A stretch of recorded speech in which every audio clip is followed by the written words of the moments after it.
永贺，新学的事办得怎么样了？目前已有上百名先生提出助学申请，等待资格审核完毕即可拨款。为了尽快达到效果，审核过程就免了吧。只要有人提出申请，立刻拨款就是了。是。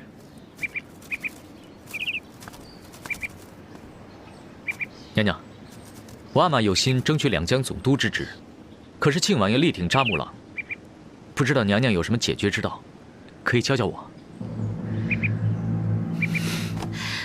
为什么每一件好事，景轩都要从中作梗？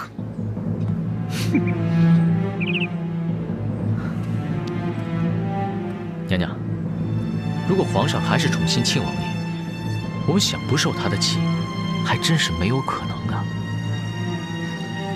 那我们就跟他好好的斗一斗。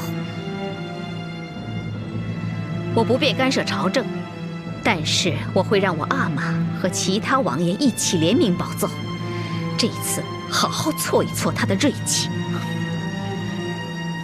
多谢娘娘全力相助。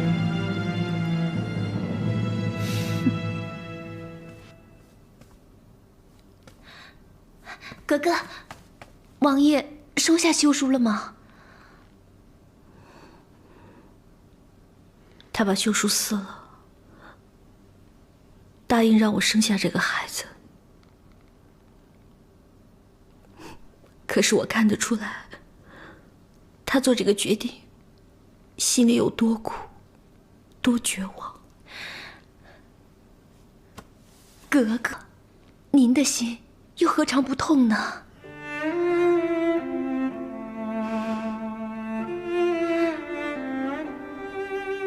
他因为舍不得我，却又甘愿受这样的屈辱，光他这份心意，就足以让我用生命来保护他的孩子。哥哥，你也太受委屈了。我不委屈，我只怕将来会委屈了这个孩子。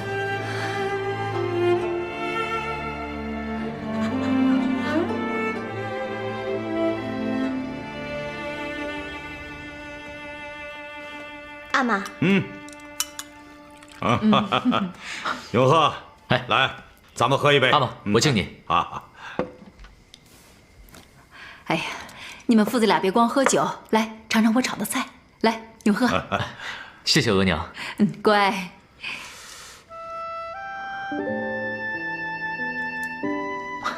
桑珠，这是你最喜欢吃的糖醋排骨了，多吃一点。哎呀，这个亲家翁啊，和敬贵妃娘娘对我不薄，等事成之后，我得好好的酬谢才行啊。阿玛都是自家人，您就谢敬贵妃就是了。那怎么行？多亏了亲家翁，我这心里啊一直过意不去呢。额娘，你放心，我会亲自到宁王府道谢的。该感谢的都一一感谢了。有些亲戚能不来往就不要再来往了。对了，美丽格格怀孕的事你就当做不知道，不能去啊。额娘我不会去的。乖。这亲戚归亲戚，如果因为一点小事就不相往来，这不显得我们小家子气了吗？阿玛，来。永贺说的不错，做大事的人呐，就应该气度宽宏。桑珠，明天我就陪你到亲王府去道喜。阿玛，我再敬您一杯。好，好，好，来。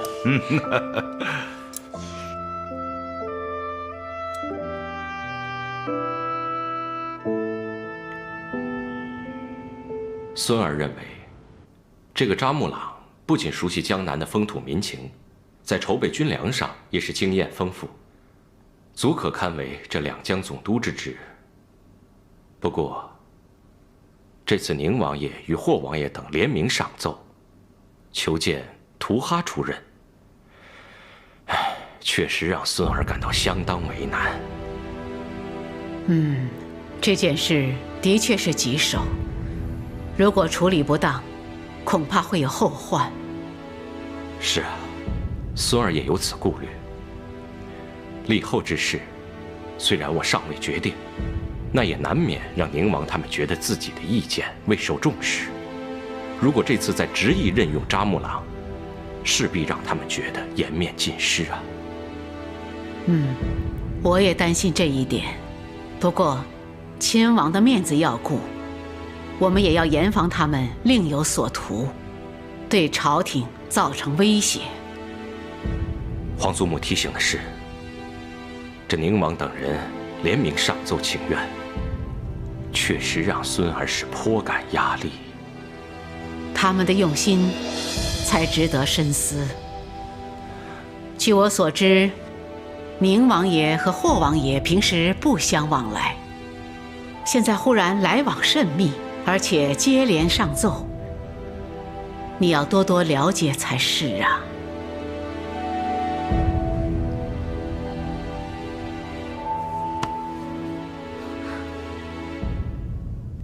表哥，你还真是有福之人，表嫂刚进门不久就怀孕了，真是值得庆贺。是啊，我当然是有福气了，要不然怎么娶到如此娇妻呢？王爷与侧福晋如此恩爱，实在令人羡慕。你也不错，你也是有福之人，能娶到桑珠这般温柔体贴的娇妻，真是羡煞旁人啊！你要懂得惜福啊！桑珠、永鹤，你们两个可要加把劲儿啊！你额娘还等着抱孙子呢。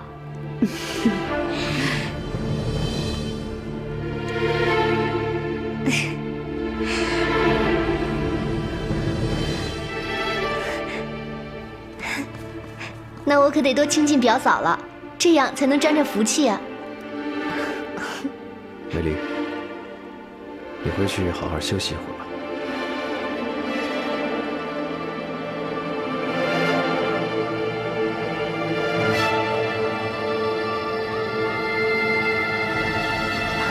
额娘，你们慢慢聊，我先回房去了。去吧。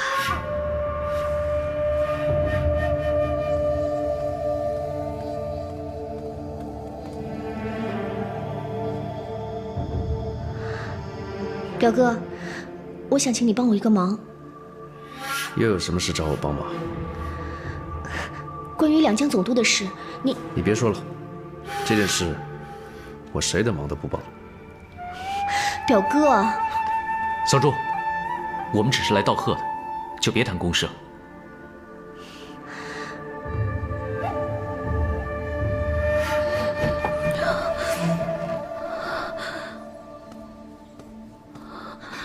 格格，格格，你没事吧？我没事。格格，我真想不明白，王爷不是不愿意你跟永和大人见面的吗？今天又让你去见他，你以为他好受吗？他不止折磨我，他也折磨他自己。可是他这是在报复谁呢？也许他有心让我难受，相反，我不觉得他是在报复我，反而觉得他是为了保护我。可是，这我就更不明白了。如果王爷想要保护你，可他为什么要这么做啊？如果他不表现得我们恩爱如常，我在亲王府还要怎么待下去啊？哦，那看来王爷还是真心爱着格格，所以我更要保护好这个孩子。将来有一天，他一定会明白我的心的。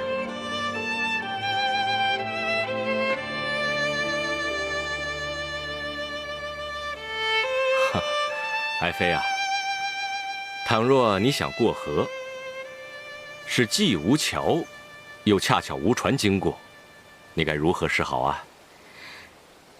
那臣妾就游水过去。倘若你不懂水性呢？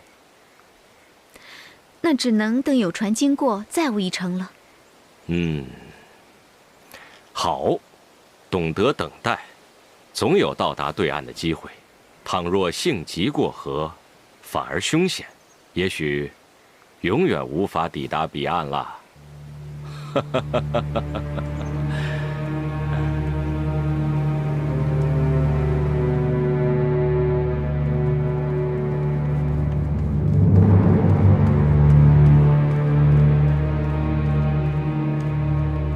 娘娘，奴才刚听说，美离那个贱人竟然怀孕了。怀孕了？怎么什么好事都让这个贱人占尽了？真是苍天无眼呐！如果她真的生下儿子，肯定母凭子贵，这素莹小姐的地位可就危险了。母凭子贵，这倒是个没有凶险的好机会啊！娘娘的意思是？今天皇上好像在暗示我，让我千万不要着急，只有耐心等待，才能最后丰厚。如果我能早生下龙子，是不是就能顺利丰厚呢？没错，以皇上对娘娘的宠爱，就算封后受阻，也能先求册封太子呀。小顺子，明天你就安排太医进宫，让他替我好好想想，怎么才能早日生下龙子。太好了，美离要做额娘了。都怀孕了，还跟静轩闹别扭啊？没有啊，静轩知道我怀孕了，高兴都来不及，怎么会跟我闹别扭呢？就是嘛，快做阿玛了，当然要高兴了。就你一个人，一副愁眉不展的样子。可能是第一次怀孕，有点紧张吧。第一次怀孕的人都是这个样子，心里又是欢喜又是紧张，心情可复杂了。可是孕妇的心情最影响胎儿，你要多笑笑。你也不想将来生个愁眉苦脸的小子吧？老祖宗说的是，以后我会尽量让自己心情愉快的。刚怀孕的最初3个月，要定期去看太医，检验胎儿的稳定。走路啊，也要慢慢的走，稳稳的走，才确保安全啊。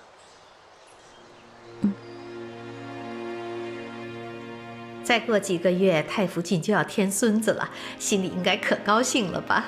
可不是，我盼孙子都盼得心焦。太福晋真是一语道尽天下做父母的心声。这美离要是能给我添一个孙子，我可就太高兴了。素莹啊，你也得赶紧加把劲儿，替太福晋再添金孙才行。啊，素莹要是能生个男孩，那我就更高兴了。素莹一定不会让额娘失望的。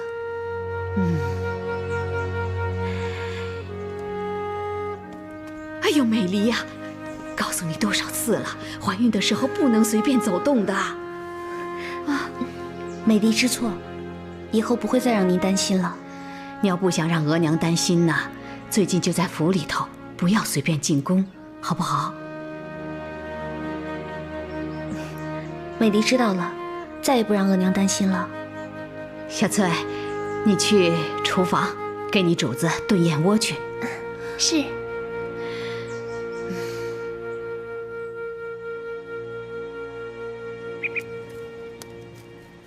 娘娘，这喜鹊叫得越响亮，这好事儿就来得越快。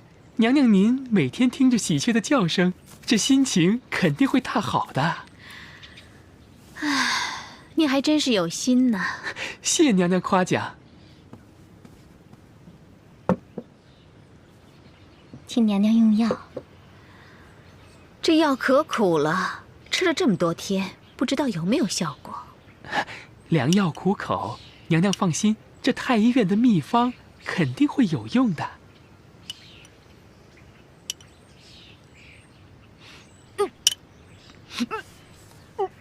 娘娘会不会有喜了？快传太医！这。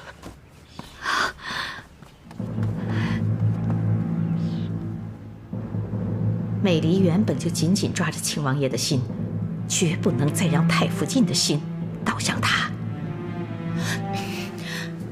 额娘，那你和阿玛有没有想出什么应对之策啊？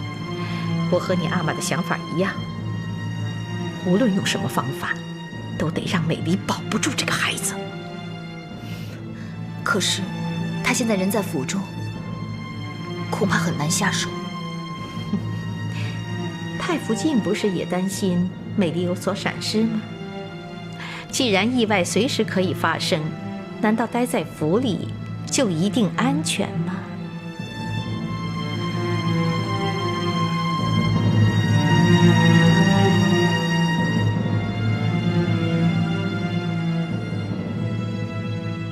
小姐，你看，这瓶爆花油有玫瑰花的香气，擦在头上味道可好闻了。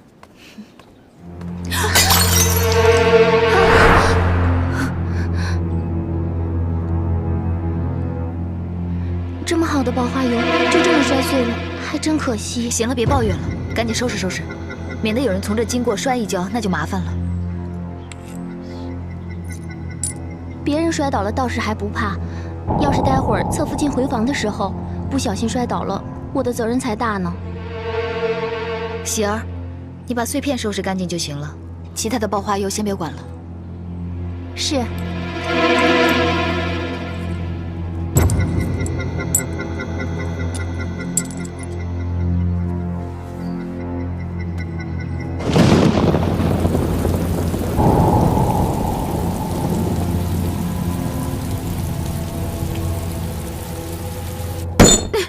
原来是有你反胃，并非怀孕，害得我空欢喜一场。娘娘息怒啊，有损玉体的。我能不生气吗？喝了这么多的苦药，一点效果都没有。娘娘，太医说了，这种事儿不能心急，得花时间慢慢调理的。为什么美离就能轻轻松松的怀孕，而我却要受这么多的苦？这不公平，这太不公平了！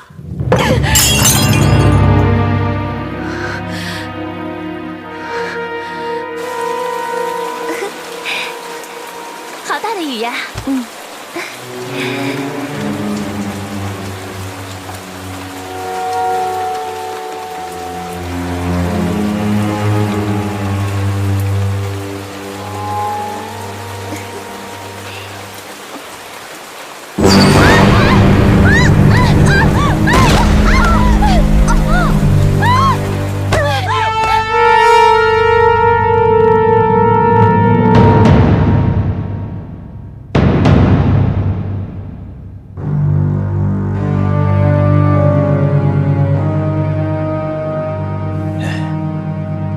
万幸，侧福晋脉象正常，胎儿无恙，请太福晋和王爷安心。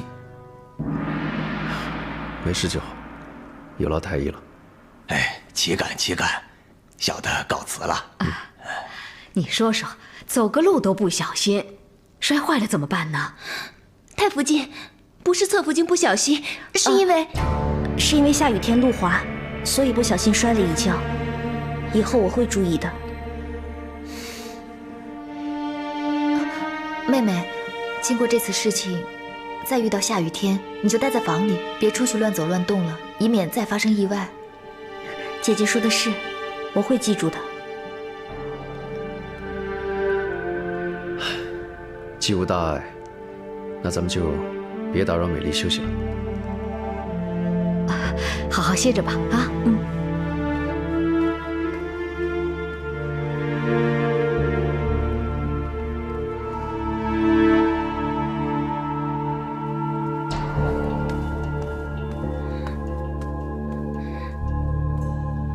格格，明明是有人在地上故意泼油害你摔跤，你为什么不让我说呢？我怀疑这件事是静轩所为，我怎么敢说呀？哥哥，您真的觉得是王爷做的吗？他如果有心不想要这个孩子，有什么做不出来的呢？小姐，刚才侧福晋的反应实在有违常理。他会不会也有怀疑，故意当着您的面不说，私下里再跟王爷告状啊？这一点倒是不得不防。小姐，要是王爷真的追查下来，我们该怎么办呢？喜儿，你要记住，不管谁问起这件事情来，你一定要沉得住气，千万不能让自己先心虚。只要别人抓不到真凭实据，谁也赖不到我们头上。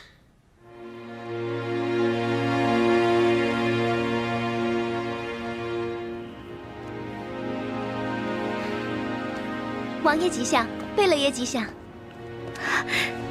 成毅哥哥，你怎么来了？怎么，你才刚刚有喜，我这当哥哥的就不能来看看你啊？啊？谢谢成毅哥哥。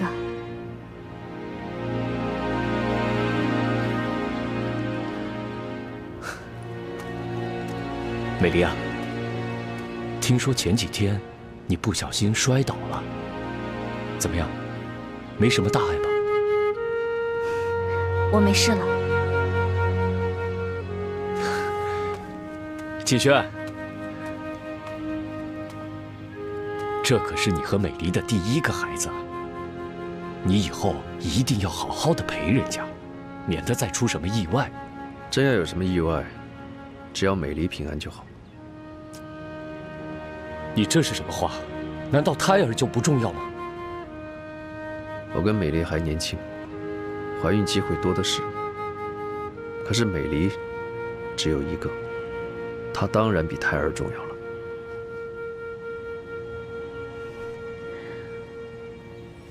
美离，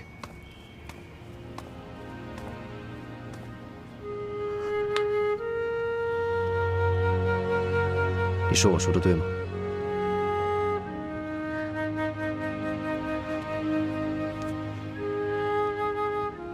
在成毅哥哥面前别这样，免得成毅哥哥笑话。为什么？成毅他又不是外人，他怎么会笑话咱们？美离，季轩说的对啊，你们越是恩爱，我看着就越高兴，啊？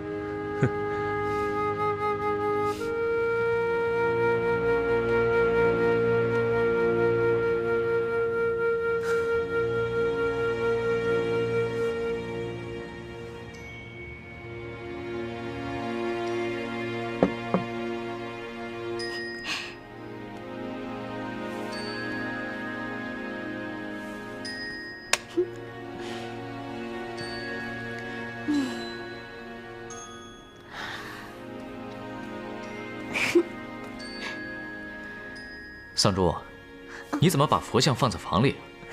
这个送子观音和麒麟本来就是用来求子的，应该放在房里才能求得子嗣啊。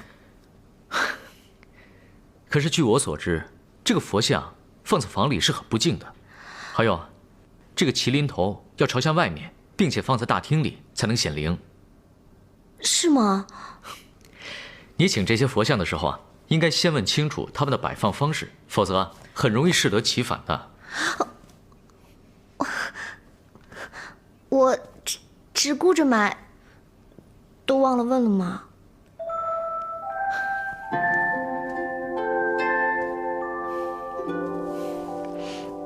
求子之事本来就应该顺其自然，怎么能借助神佛之力呢？人家美离都已经身怀6甲，我也希望能替你生个儿子。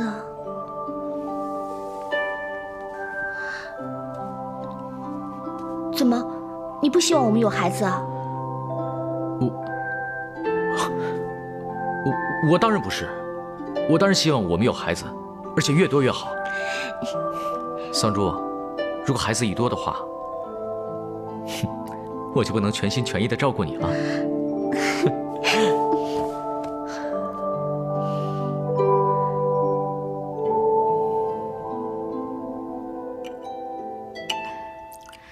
人参鸡汤，趁热喝了吧。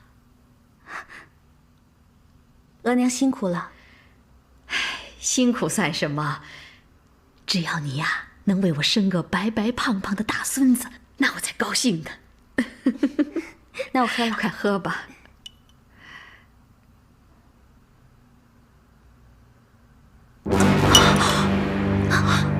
怎么了，哥哥？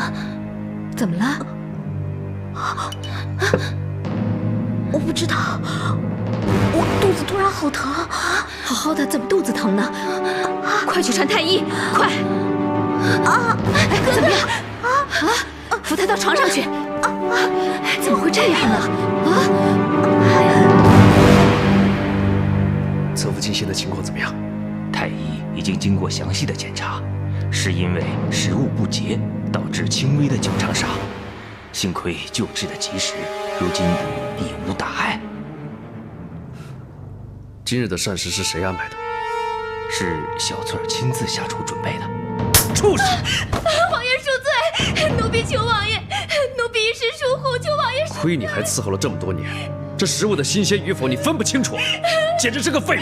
奴婢该死，奴婢确实该死。好在你主子命大，不然你都死了10000回了。全寿，你身为总管，这府里的食物安全全由你负责，今后再出错，唯你是问。奴才知错了，今后一定严格监督府内饮食。小翠，是。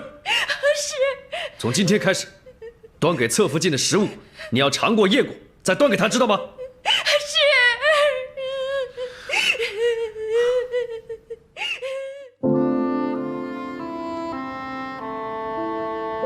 小翠，因为我的事情让你挨打了，对不起，这确实是我的错，王爷打我是应该的。那你也是无心之过，他怎么可以大发雷霆，把气全部撒在你身上呢？不是的，哥哥，你可千万别误会了王爷。其实小翠心里明白，王爷只是借着教训小翠去警告府里的人，他让我们一定要好好伺候格格，绝对不能再出任何的差错了。这对格格来说是一件好事啊！我觉得我被打得一点都不冤。小翠，你就不要安慰我了。这个孩子能不能保得住，他一点都不会关心的。格格，王爷关心的不是孩子，是您自个儿啊。我看得出来，王爷哪怕受再大的气，他都不会舍得让格格受任何的伤害。格格，其实王爷真的很爱你。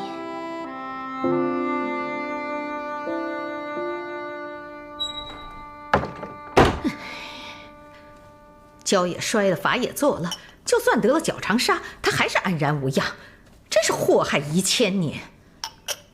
也许美离命中注定就有子，所以我们使什么办法都不管用。人可以知命，不可以信命，我就不信毁不掉他肚子里的胎儿。额娘，静轩为了美离吃了不洁之物就大发雷霆，一旦胎儿有事，他就更不会善罢甘休。依我看啊，如果没有万全之策，还是不要轻举妄动的好。这个道理，额娘当然明白。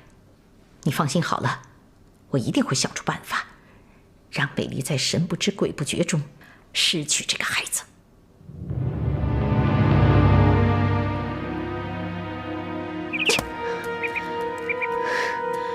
这翊坤宫里的喜事，好像都被喜鹊叫进了庆王府。想到这些，我就觉得没有天理。娘娘，奴才这就叫人把鸟笼全撤了。多此一举。就算你现在把所有的鸟笼都砸光了，美离的孩子就生不出来了。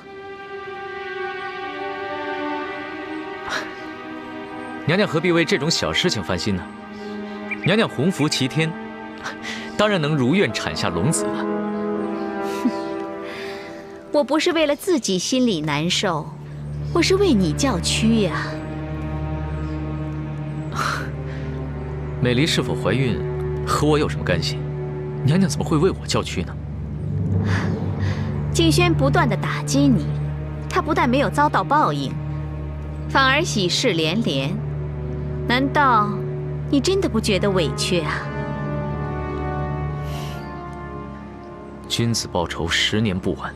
我一定会让他得到报应。哼，如果报仇要等到10年，未免也太久了吧？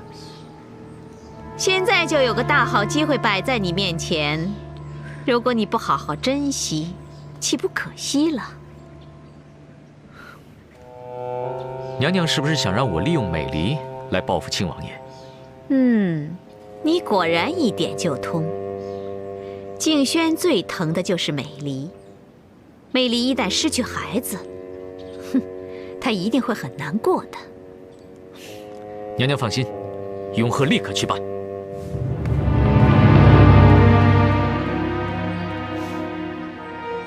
本来想借此事试探一下他对美离是否还有依恋，没想到他毫不犹豫地一口答应。看来男人变了心，真是可怕。娘娘，这也更表明了他对庆王爷确实是恨之入骨，对娘娘更是忠心耿耿。此举不但看出了永鹤对我的忠心，还借他之手，让美离和静轩的美梦成空，暂解我的心头之恨呐。太仆进，请用茶。放着吧。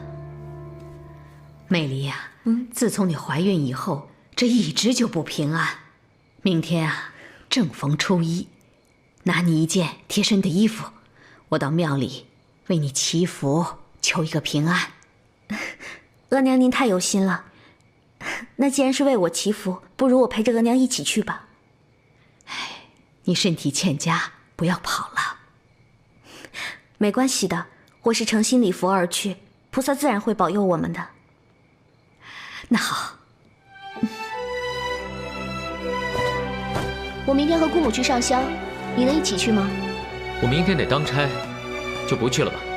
改天我再陪你去。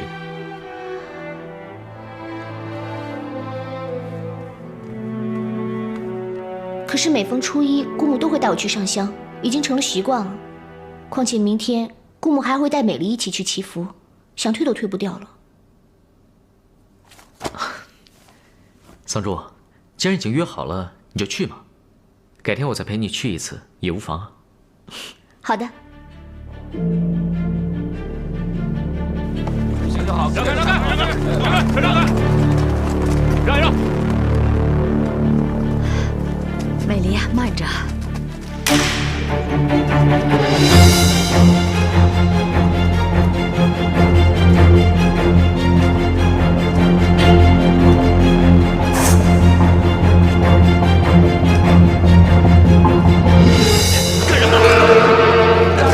大人，跪下，给点钱吧，给点大人，大人，行行好，给点钱吧，大人，还不走远点？不要难为他们。给点钱吧，行行好，是。大人，给点钱吧，给点钱吧，行行好，给点钱吧。永鹤办事不力，请娘娘恕罪。这静轩对美离果然是关怀备至，就连上个香都派侍卫保护她的安全。起来吧。谢娘娘。娘娘，我原本已经暗中派人准备趁乱对付美离，可是当时的防守实在太过森严，根本没有机会下手。谁没想到静轩会防备得如此森严？这也不怪你。娘娘放心，下次永鹤绝对不会失手。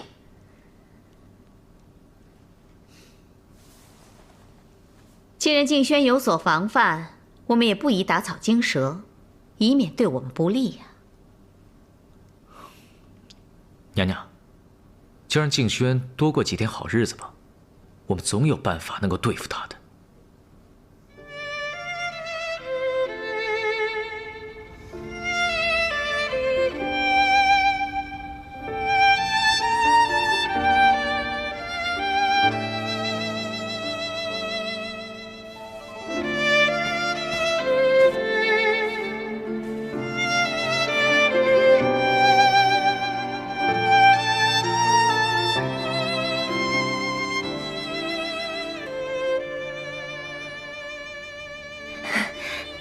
格格，我觉得王爷能派人这样保护你，这说明啊，王爷对格格还是很关心的。那格格是不是对王爷也应该表示一下？他为我着想，我当然心存感激。可是我没有办法给他想要的答案，我又怎么去面对他呢？可是格格，你也不能这样一直避之不见呢。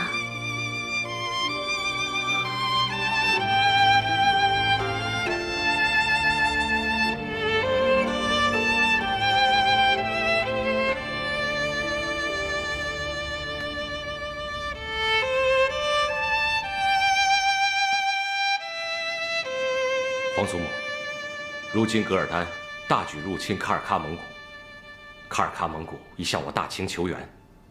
皇祖母认为，我们可否套用套西阿拉善的模式处理？他们3个人的个性截然不同，派使调和，恐怕不易。孙儿认为，纵使不易，也得一试。这噶尔丹是骁勇善战，有勇有谋。朝廷如果要去消灭他，势必付出比较大的代价。反之，如果我们以招安代替征战，对朝廷应该是最为有利的。能够避免战乱是上上之策，黎民百姓也可免受战乱之苦啊。既然皇祖母也认为这个办法最为妥当，孙儿即刻派人去出使招安，以免战事扩大。玄烨，也许这是天赐良机，刚好可以解决派官之难题呀。对呀，多谢皇祖母提醒。你要怎么安排？孙儿就以筹备军粮为由，任命扎木朗担任两江总督，同时我任命图哈为镇北大将军，派他去领军，协助尚书阿尔尼去招抚噶尔丹。皇上果然英明。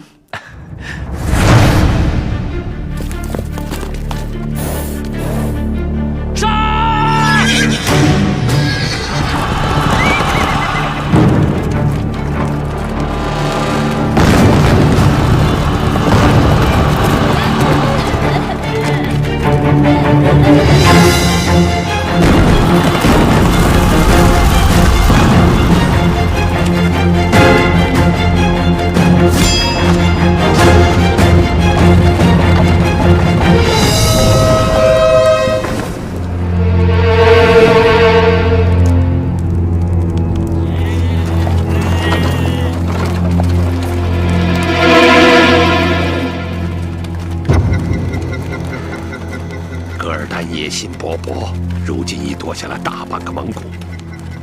我看他应该能与庆廷一战。哎，大哥说的对呀，不如我们去投靠他，顺便让他利用龙藏经蛊惑民心，增加胜算。